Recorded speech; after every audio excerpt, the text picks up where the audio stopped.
सो hi everyone, जैसा कि आप जानते हैं the search of genetic material हम पढ़ रहे हैं। उसके अंदर भी 3 एक्सपेरिमेंट जो एनसीईआरटी में दे रखे हैं, उसमें हमने 2 एक्सपेरिमेंट देख लिए पूरी तरीके से और बहुत अच्छे से समझ लिए। द गिफिथ एक्सपेरिमेंट, फिर उसके बाद आया था हमारा एवरी मैककार्टी एंड मैक्लियोड का एक्सपेरिमेंट, जिसको कंडक्ट किया गया था 1933 एंड 44 के बीच में। अब जो हमारा थर्ड एक्सपेरिमेंट आया हर्शे-जेस का एक्सपेरिमेंट, इनका जो काम था बहुत ही फिनोमिनल था। इन्होंने हर जो शक था, जितने भी शक थे, डाउट थे, हर चीज़ को क्लियर कर दिया। लाइक जो 10 सर्च ऑफ जेनेटिक मटेरियल में तीनों एक्सपेरिमेंट कंडक्ट किए गए, यही बताने के लिए कंडक्ट किए गए दैट जेनेटिक मटेरियल का नेचर है, डीएनए है, आरएनए है, फिर प्रोटीन है। वो दोनों इस चीज़ को क्लियर नहीं कर पाए थे। उन्होंने कुछ इंडिकेशन भी दिए, like Avery McCarty and McLeod ने the DNA is genetic material, पर उस चीज़ को किसी ने इतना एक्सेप्ट नहीं किया। इस एक्सपेरिमेंट के बाद तो कोई भी शक या फिर डाउट ही नहीं रहेगा। इन्होंने यहाँ पर अनइक्विवोकल टर्म इस्तेमाल किया लाइक एनसीईआरटी के अंदर कि बिना किसी डाउट की चीज़ सबने एक्सेप्ट कर ली that DNA is genetic material. Okay, तो ये वाला जो एक्सपेरिमेंट है वेरी इंपॉर्टेंट।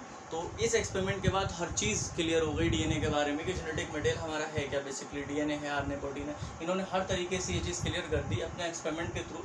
वो लोगों को मानने को मजबूर कर दिया कि डीएनए इज जेनेटिक मटेरियल। अब हम देखने वाले हैं, सबसे पहले मैंने यहाँ पर लाइन एनसीईआरटी की मेंशन किया, आप देख सकते हैं, proved unequivocal proof that DNA is genetic material. इन्होंने अनइक्विवोकल बिना किसी डाउट की ये चीज़ क्लियर कर दी that DNA is genetic material. अब क्या इन्होंने क्या क्या इस्तेमाल किया, किस किस ऑर्गेनिज्म का इस्तेमाल किया अपने एक्सपेरिमेंट को कंडक्ट करने के लिए। इन्होंने एक यहाँ पर वायरस लिया था, दूसरा बैक्टीरिया लिया था। बैक्टीरिया हमारा जो था ई कोलाई, इस्चेरिचिया कोलाई जिसको हम कहते हैं। वायरस जो था बैक्टीरियोफाज, बैक्टीरियो यहाँ पर बैक्टीरिया पर अटैक करने वाला। Virus which attack bacteria is called bacteriophage. तो ओके, तो यहाँ पर इन्होंने बैक्टीरियोफाज वायरस लिया, फिर उसके साथ में ई कोलाई का इस्तेमाल किया। अब वायरस के बारे में आपको 2 चीज़ें बता देता हूँ।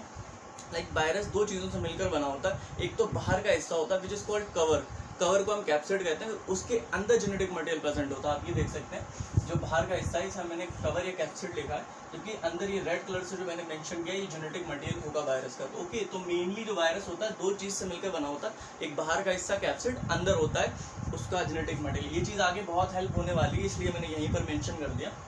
Okay, genetic cycle of virus. अब मैं आपको ये बताना चाहता हूँ कि वो ऐसी क्या चीज़ जानते थे जिसके बेसिस पे उन्होंने ये चीज़ निकाल पाई कि जेनेटिक मटेरियल जो हमारा डीएनए है, उन्हें ऐसा क्या पता था। और जेनेटिक मटेरियल के बारे में क्या चीज़ पता थी, उन्हें एक चीज़ पता थी, lytic cycle of virus. Like यहाँ पर ई कोलाई है, ठीक है, ई कोलाई के ऊपर हमारा वो आएगा बैक्टीरियोफाज जो वायरस है, वो आएगा, इन्फेक्ट करेगा। ई कोलाई के अंदर अपना जेनेटिक मटेरियल इंसर्ट कर देगा इसके अंदर, लाइक इसके अंदर छोड़ दिया। अब क्या होता है, हमें मालूम है बहुत तेजी से वायरस डिवाइड होते हैं अंदर अंदर इस बैक्टीरिया के अंदर। लाइक आप देख सकते हैं ऊपर सिर्फ उसे कैप्सिड या फिर कवर रह गया, फिर इसके अंदर जो जेनेटिक मटेरियल ऑटोमेटिकली डिवाइड करना चालू हो गए, कई सारे ये रेप्लिकेट हो गए। फिर क्या हुआ, इसके ऊपर कवर आ गया, क्योंकि हमें मालूम है जो हमारा डीएनए है इसका जो इसके अंदर जो प्रेजेंट है वो उस टाइम ये चीज़ नहीं पता थी कि जेनेटिक मटेरियल डीएनए है। लेकिन यहाँ पर हमें ये मालूम जेनेटिक मटेरियल के पास ऐसी कुछ इन्फॉर्मेशन या फिर कोड होगा जिससे कि यहाँ पर बाहर के हिस्से पर हमारा कैप्सिड आ गया और पूरा का पूरा बैक्टीरियोफाज फॉर्म हो गया। पहले इन्फेक्शन किया, जेनेटिक मटेरियल छोड़ा, बैक्टीरियोफाज बन गया। अभी हमारा जो ई कोलाई है, बाहर वाली ब्लैक कलर से जो वॉल दिखाई ई कोलाई, इसकी लाइसिस का मतलब होता है ब्रेक डाउन।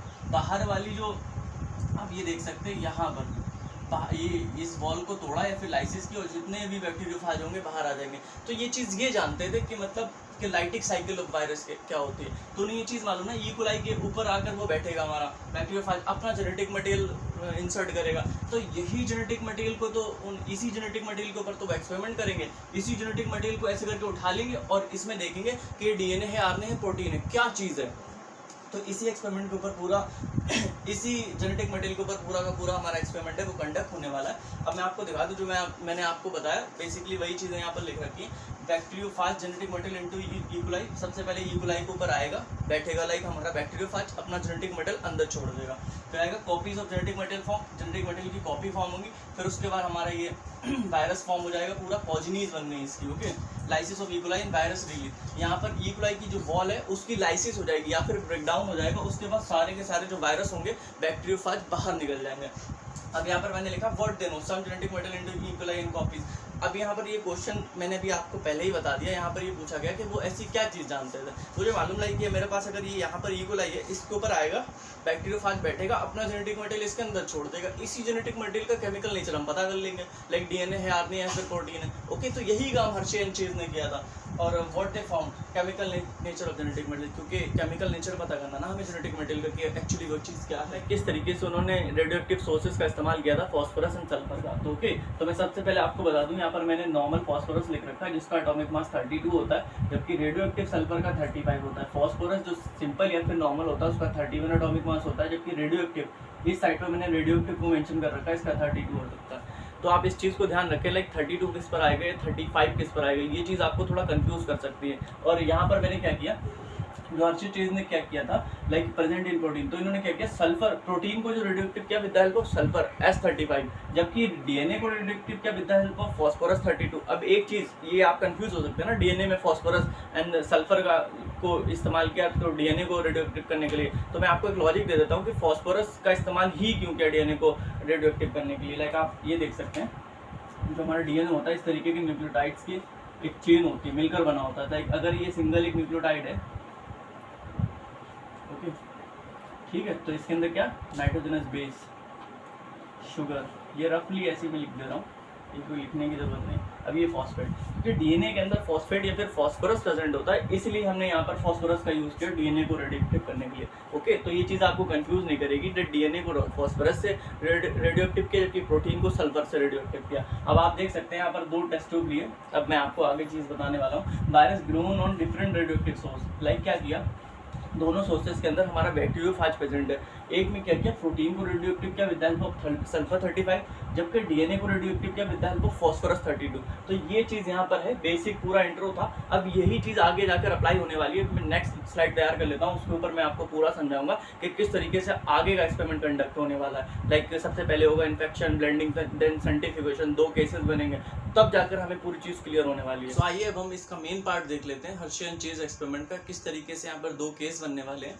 लाइक आप देख सकते हैं यहाँ पर ये फर्स्ट केस जहाँ पर हमने प्रोटीन को रेडियोएक्टिव लिया, फिर सेकंड केस में हमने डीएनए को रेडियोएक्टिव लिया। ओके, यहाँ पर जो हम प्रोटीन को रेडियोएक्टिव लेंगे with the help of sulphur 35, जबकि डीएनए को रेडियोएक्टिव लेंगे with the help of phosphorus 32। Okay, ये डिफरेंस आप याद रखें। इन दोनों इस जो केसेस हैं इनके अंदर सिमिलर या फिर सेम या फिर कॉमन स्टेप्स आने वाले हैं, like infection, blending and centrifugation, infection, blending and centrifugation. Okay, तो अब हम देखने वाले हैं यहाँ पर इन्फेक्शन में क्या होता है।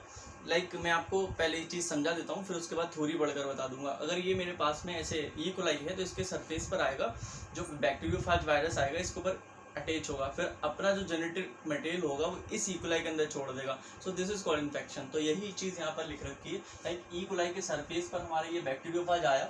ओके, इसके अंदर क्या किया, लाइक इसने अपना जो जेनेटिक मटेरियल था इसके अंदर छोड़ दिया। आप देख सकते हैं यहाँ पर इसका जेनेटिक मटेरियल सिर्फ और सिर्फ कोट रहेगा। So this is called infection.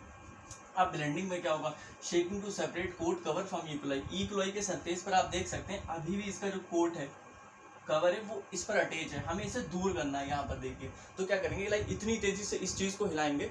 Okay, like अभी मेरे पास ई कोलाई के सरफेस पर ऐसे करके ये अटैच है जो बैक्टीरियोफाज है, इतनी तेजी से हिलाना है कि दोनों डी अटैच हो जाए, दोनों अलग अलग हो जाए। तो हम बहुत तेजी से इसे घुमाएंगे, इस किसी भी तरीके से टेस्ट ट्यूब में डालकर किसी तरीके से जब हम इसे घुमाएंगे तो ये दोनों ऐसे करके डिटैच हो जाएंगे। फिर उसके बाद आने वाला हमारा सेंट्रीफ्यूगेशन। सेंट्रीफ्यूगेशन में क्या होता है, लाइक इस तरीके से हम टेस्ट ट्यूब में डालकर या फिर किसी भी ट्यूब में डालकर इसे इतनी तेजी से सेंट्रीफ्यूज करने वाले, अब घुमाने वाले। वहाँ पर हिलाना था, यहाँ पर ऐसे घुमाना था, इतनी तेजी से घुमाना है जो लाइट पार्ट होगा वो ऊपर आ जाएगा सुपरनेटेंट पोर्शन में, जबकि जो हेवी या फिर वेट पार्ट होगा वो नीचे आ जाएगा। ओके, तो आप देख सकते हैं जब हमने सेंट्रीफ्यूगेशन कर ली उसके बाद क्या हुआ, तो जो सुपरनेटेंट में क्या होगा, हमारा लाइट पार्ट आ जाएगा, जो हेवी पार्ट होगा वो पैलेट में आ जाएगा। पैलेट जो होता है बॉटम की पोजीशन होती है नीचे। तो हमारा जो हेवी पार्ट था वो E coli plus genetic material था, उसके अंदर थोड़ा वेट था या मॉलिक्यूलर वेट का डिफरेंस होगा। जो मटेरियल है उसके अंदर वो भारी था, इसलिए वो नीचे चला गया। जो लाइट पार्ट होगा वो ऊपर आ जाएगा, क्योंकि यहाँ पर कवर या कोट है वो हल्का है, वो ऊपर आ गया। ठीक है, अब सबसे पहले मैं आपको यहाँ पर ऊपर लेके चलता हूँ कि हमने प्रोटीन को रेडियोएक्टिव लिया। ओके, तो जहाँ पर भी आपको रेडियोएक्टिविटी मिले समझ जाए वहाँ पर प्रोटीन प्रेजेंट है। तो यहाँ पर हमने कवर और कोट मिला, यहीं पर ही हमें रेडियोएक्टिविटी मिली। तो जाहिर सी बात है जो हमारा कवर या फिर कोट है is made up of protein, कि हमारा जो वायरस का कोट है ना वो प्रोटीन का बना हुआ है। लाइक ऐसे करके हमारा बैक्टीरियोफाज था। ठीक है, तो ये जो पार्ट है इसका कवर या फिर कोट, ये प्रोटीन का बना हुआ है। ये चीज़ हमारे पास प्रूव हो गई। अब हमें देखना है जेनेटिक मटेरियल क्या चीज़ है। ठीक है, अब हमने डीएनए को रेडियोएक्टिव लिया, ये चीज़ ध्यान रखें, जहाँ पर इस केस में रेडियोएक्टिविटी दिखी समझ जाइए वहाँ पर डीएनए प्रेजेंट है। ओके, इन्फेक्शन, ब्लेंडिंग या फिर सेंट्रीफ्यूगेशन। अब हमने फिर क्या किया, लाइक इसके अंदर ऐसे करके टेस्ट ट्यूब के अंदर या फिर किसी ट्यूब के अंदर ले जाकर इतनी तेजी से, सबसे पहले 2 कॉमन स्टेप रहेंगे इन्फेक्शन ब्लेंडिंग कि वो ऐसे करके आएगा, बैक्टीरियोफाज इकोलाई के सरफेस पर अटैच करेगा, अपना जेनेटिक मटेरियल छोड़ देगा, फिर ब्लेंडिंग करेंगे ऐसे, ये दोनों सेपरेट हो जाएंगे। उसके बाद सेंट्रीफ्यूगेशन का स्टेप आने वाला, इतनी तेजी से हम घुमाएंगे, लाइट पार्ट यानी कि कवर जो होगा हमारा ऊपर चला जाएगा, सुपरनेटेंट में जो हैवी पार्ट होगा जेनेटिक मटेरियल प्लस इकोलाई, क्योंकि इकोलाई के अंदर ही जेनेटिक मटेरियल है ना, तो जहाँ पर इकोलाई जाएगा वहीं जेनेटिक मटेरियल जाने वाला, तो ये दोनों नीचे आ जाएंगे। सो आप देख सकते हैं पैलेट में हमारा कवर मिला, ओके, ये मैंने पिछला मेंशन कर रखा है यहाँ पर, पिछले केस में ये चीज़ हुई थी, ओके, जो पैलेट में हमारा कवर या फिर कोट पहुंचा, ठीक है। अब सुपरनेटेंट में क्या है, सुपरनेटेंट में E coli plus genetic material आया। आप यहाँ पर देख सकते हैं, मैंने आपको क्या बताया था, रेडियो एक्टिव डीएनए लिया हमने, ठीक है, जहाँ पर रेडियो एक्टिविटी दिखने वाली है जिसके साथ भी, तो वो जो पार्ट होगा, लाइक हमें यहाँ पर जेनेटिक मटेरियल के साथ में रेडियो एक्टिविटी दिखती है। इस रेडियो एक्टिविटी कौन दिखाता है, जेनेटिक मटेरियल, क्योंकि ई कोलाई तो रेडियो एक्टिविटी दिखा नहीं सकता ना यहाँ पर, क्योंकि हमने बैक्टीरियोफाज लिए थे ना 2 सोल्यूशन के अंदर, ऐसे पिछले केस में 2 सोल्यूशन के अंदर हमने बैक्टीरियोफाज को, लाइक एक सोल्यूशन में उसका जो प्रोटीन था रेडियो एक्टिव किया, एक में उसका जो जेनेटिक मटेरियल होता है, सॉरी डीएनए जो था उसे रेडियो एक्टिव किया। तो यहाँ पर रेडियो एक्टिविटी क्या दिखा सकता है, डीएनए दिखा सकता है, जबकि यहाँ पर प्रेजेंट क्या है, जेनेटिक मटेरियल। तो जो हमारा जेनेटिक मटेरियल है क्या हो गया, वो डीएनए हो गया। ई कोलाई तो हमारा जेनेटिक मटेरियल हो नहीं सकता ना, तो जेनेटिक मटेरियल हमारा डीएनए ही है। इस एक्सपेरिमेंट के थ्रू हमें हर चीज़ क्लियर हो गई, पूरी तरीके से ये चीज़ हमारे सामने आ गई थी that DNA is genetic material. तो बहुत इजी सा ये एक्सपेरिमेंट था। अगर आपको कोई चीज़ समझ में नहीं आई हो तो आप रिवाइंड करके देख सकते हैं। तो आई होप आपको चीज़ें समझ में आई।